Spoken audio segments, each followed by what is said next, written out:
Nigerians take to the streets. Protests erupt over economic hardship. Nationwide protests are taking place at the moment in Nigeria over worsening economic hardship. Let's take a look. Meanwhile, police in Nigeria have put all security forces on red alert. That's after protests on Thursday, which left at least 13 people dead. Nigeria is once again at a boiling point as citizens nationwide protest against the worsening economic conditions that has left millions struggling to survive. The soaring cost of living driven by inflation, fuel price hikes and the devalued naira has pushed Nigerians to their breaking point. Welcome to Top Naija Live. On today's video, we'll be exploring the details of the protest, the controversial statements of the Senate President, and how Bola Ahmed Tinubu, the President, was able to address the nation. We will find out if the President was able to find an immediate solution to the problem plaguing Nigerians.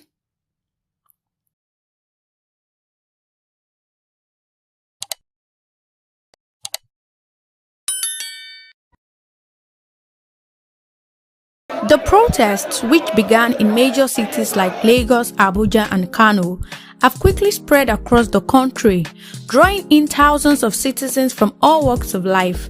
Armed with placards and chanting for change, the protesters are demanding immediate government intervention to address the harsh economic realities they face daily. The anger and frustration are palpable as people decry the relentless increase in food prices, transportation costs, and overall living expenses that has made survival a daily struggle. What began as peaceful protests have in some instances escalated into confrontations with security forces, leading to clashes and arrests. Despite these challenges, the protesters remain resolute, calling for accountability and urgent reforms to alleviate their suffering. In response to the growing unrest, the Nigerian government has issued statements urging calm and promising to address the issues raised by the protesters.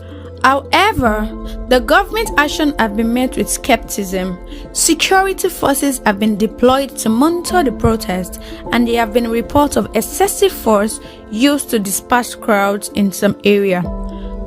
The Minister of Information, in a press briefing, reiterated the government's commitment to tackling the economic challenges, but emphasized the need for law and order.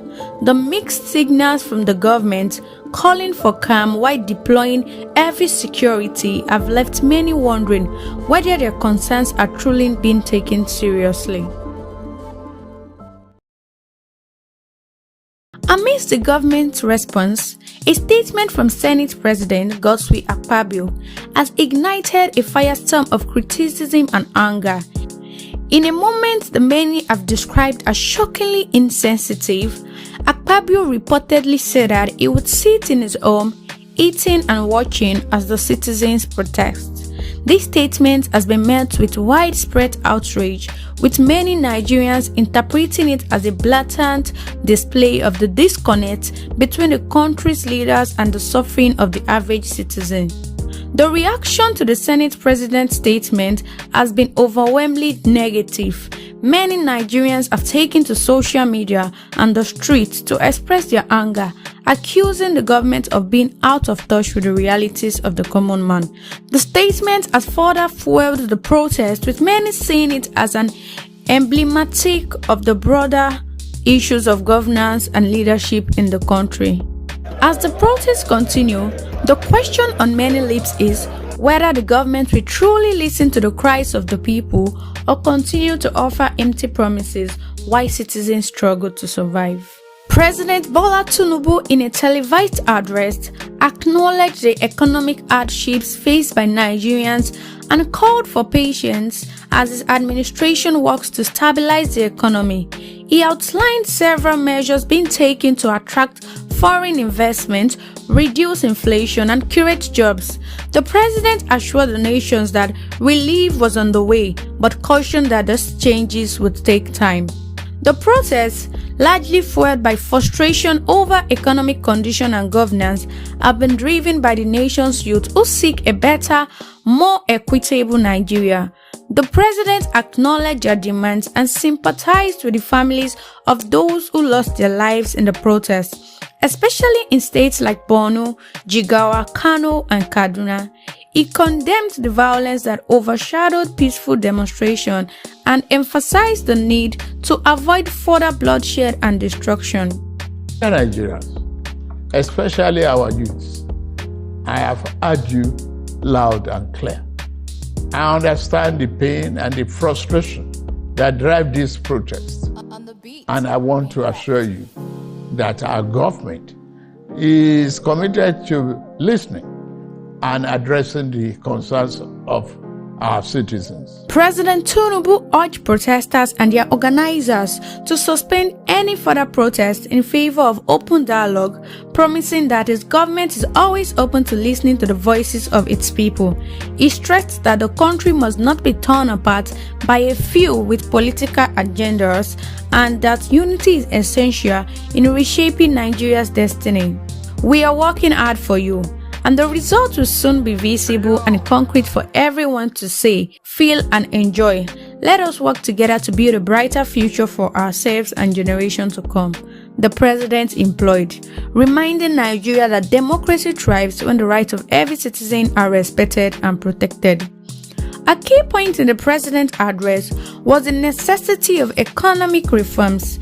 President Tinubu detailed the steps his administration has taken, including the removal of fuel subsidies and the unification of the foreign exchange system. While these decisions have been tough, he assured the nations that they are vital for Nigerians' long-term prosperity. These reforms, he explained, have already started yielding positive results such as increased government revenue, a resurgence in the oil and gas industry, and more investment in infrastructure. The president highlighted the government's focus on fiscal responsibility, pointing to the sources in reducing Nigeria's debt service obligations and boosting the non-oil sector. This, he believes, will lead to a future of plenty and abundance for the country. Contrary to the demands of the protesters, President Tinubu succinctly ruled out the return of fuel subsidy. In the speech, he insisted that even though the decision to remove the fuel subsidy was painful, it was necessary because it had constituted a noose around the economic jugular of the nation and impeded the economic development and progress. The president also reeled out some of the things he believed his administration has put on ground to elevate the pains brought about by the fuel subsidy removal and the floating of the naira. These, he said, include a significant increase in government revenues, leading to increased allocations to state and local government for social service, a reduction in debt service costs and clearance of foreign exchange obligations, and major infrastructure projects aimed at boosting economic output. He also listed the new national minimum wage of 17,000, the introduction of the compressed natural gas (CNG) initiative to reduce transportation costs and save resources, the student loan scheme, support for small businesses and workers through grants and loans. President Tinubu concluded his address with a call for hope, unity, and progress. Despite the challenges facing Nigeria, he remains confident that the government's reform and policy will lead to a brighter future for all Nigerians. He urged citizens not to be swayed by misinformation, but to trust in the work his administration is doing. President Tinubu's 38-paragraph speech, which can be summed up in about 3 thematic areas: call for peace and dialogue, commitment to democratic governance, and scorecards on economic reforms and achievements, has done little or nothing to assuage the protesters. Observers said the palliatives deployed to cushion the effects of the policy have failed to alleviate the widespread suffering. The government resort to palliative, many believed, had been mostly hijacked by politicians and middlemen and thus failed to solve the problems or fill the gap created by subsidy removal.